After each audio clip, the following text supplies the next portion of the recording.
Hello everyone. आज का topic है impact of Russia Ukraine war on Indian economy. तो आज के टॉपिक में हम देखेंगे कि रशिया और यूक्रेन के वॉर का इंडिया की अर्थव्यवस्था पर क्या प्रभाव पड़ सकता है। First of all, let me introduce myself student. I am doctor Shipra Srivastava. I am UGC NET qualified and I have done my PhD from Jammu University. And student, this is my mobile number. My mobile number is 84390 66995. Student, you can message me on this number. And this is my app Shipranomics. Must download this app, students. And various courses are available on this app. तो चलो student, आज का topic हम start करें। सबसे पहले देखो, Russia ने फरवरी 24, 2022 वॉर डिक्लेयर किया। और इस वॉर से अंतर्राष्ट्रीय स्तर पर जब भी किसी भी कंट्री के बीच में वॉर होता है, उसका कुछ ना कुछ प्रभाव सारी कंट्रीज पर पड़ता है। तो रशिया और यूक्रेन के इस वॉर का प्रभाव हमारी कंट्री पर क्या पड़ सकता है। सबसे पहले देखो, इंडिया कच्चा तेल का बहुत बड़ा आयातक है। हमारा इंपोर्ट बिल जो है, उसमें कच्चा तेल बहुत ज्यादा मात्रा में हम इंपोर्ट करते हैं। जितनी आवश्यकता इंडिया को अपनी कंट्री के लिए है, उसका 80% हम इंपोर्ट करते हैं। और हमारा इंपोर्ट बिल अगर देखा जाए तो 1/4 ऑयल इंपोर्ट उसमें शामिल है। तो देखो, हमारी जो इंपोर्ट का लिस्ट है, आयात का जो लिस्ट है, बहुत सारी वस्तुएं हम आयात करते हैं, उसमें 1/4 या 25% जो है टोटल इंपोर्ट का ऑयल बिल हो जाता है। तो रशिया और यूक्रेन के बीच में वॉर के कारण अंतर्राष्ट्रीय स्तर पर तेल की कीमतें बढ़ रही है, जिससे हमारा आयात बिल बढ़ सकता है। और उसका सबसे पहला इम्पैक्ट कहाँ पड़ेगा? हमारे बैलेंस ऑफ पेमेंट पर। बैलेंस ऑफ पेमेंट में डेफिसिट बहुत ज्यादा बढ़ सकता है।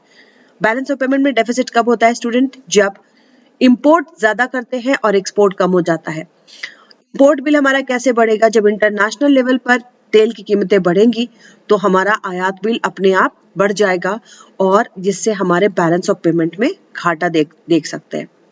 दूसरी चीज, अगर हम इंपोर्ट को कम कर दें तो हमारे अपनी अर्थव्यवस्था में इन्फ्लेशन बढ़ सकता है, कीमतें बहुत ज्यादा बढ़ सकती है। ठीक है, तो दो इम्पैक्ट पड़ेंगे। पहला तो हमारा बैलेंस ऑफ पेमेंट डेफिसिट बहुत ज्यादा बढ़ सकता है। विदेशी व्यापार हमारा जो है उसमें घाटा बहुत ज्यादा देखा जा सकता है, और हमारी अपनी इकोनॉमी में इन्फ्लेशन बहुत ज्यादा बढ़ेगा। जैसा कि आरबीआई ने 5 साल का टारगेट रखा है कि हम अपनी अर्थव्यवस्था में 4 ± 2%, मिनिमम 4% इन्फ्लेशन और मैक्सिमम 6% का टारगेट लेकर के आरबीआई चल रही है 5 इयर्स के लिए। तो उस पर भी इसका प्रभाव पड़ सकता है। हो सकता है इन्फ्लेशन के इस टारगेट से हम ज्यादा हो जाए। स्टूडेंट, बायलैटरल ट्रेड की हम बात करें, रशिया के साथ हमारा द्विपक्षीय व्यापार बहुत ही अच्छा है। टोटल हम बात करें रशिया के साथ व्यापार की, तो $8.1 बिलियन का बायलैटरल ट्रेड इंडिया और रशिया के बीच में है, जिसमें इंडिया का एक्सपोर्ट जो है $2.6 बिलियन, और इंडिया का जो इंपोर्ट है रशिया से वो है $5.5 बिलियन।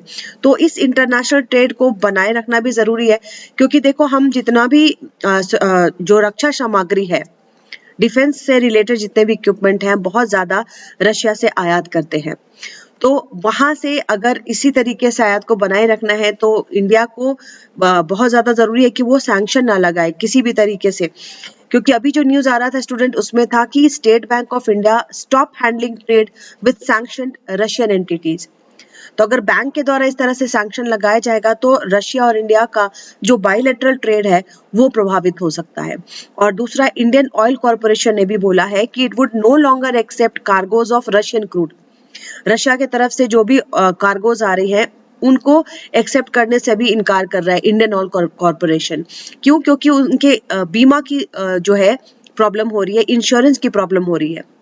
तो इन सभी चीजों से हमारा इंटरनेशनल ट्रेड, हमारा जो बायलैटरल ट्रेड रशिया के साथ है, उसमें थोड़ी सी कमी आ सकती है। ठीक है, और देखो स्टूडेंट, यहाँ पर अगर हम बात करें 2000 से 2020 की, तो रशिया से 66.5% इंडिया ने आर्म्स इंपोर्ट किया है। तो आर्म्स इंपोर्टर में इंडिया सबसे बड़ा आर्म्स इंपोर्टर है रशिया से, है ना। रशिया से हम बहुत ज्यादा रक्षा सामग्री का आयात करते हैं। तो ये बायलैटरल ट्रेड बना रहना चाहिए। अगर इसी तरीके से वॉर चलता रहा तो 2-3 चीजें जो मैंने आपको बताई, बैलेंस ऑफ पेमेंट में डेफिसिट, दूसरा हमारी अपनी अर्थव्यवस्था में इन्फ्लेशन काफी ज्यादा बढ़ जाएगा। तो आरबीआई का जो टारगेट टारगेट है 4 ± 2% फॉर 5 years, शायद हम उसको एक्सीड कर जाए। और तीसरा, हमारे बायलैटरल ट्रेड पर भी कुछ फर्क पड़ेगा, क्योंकि हम इंडिया में जिस तरह से बैंक ने सैंक्शन लगाना शुरू किया है, that is not good for bilateral trades. That's all for today. Thank you so much.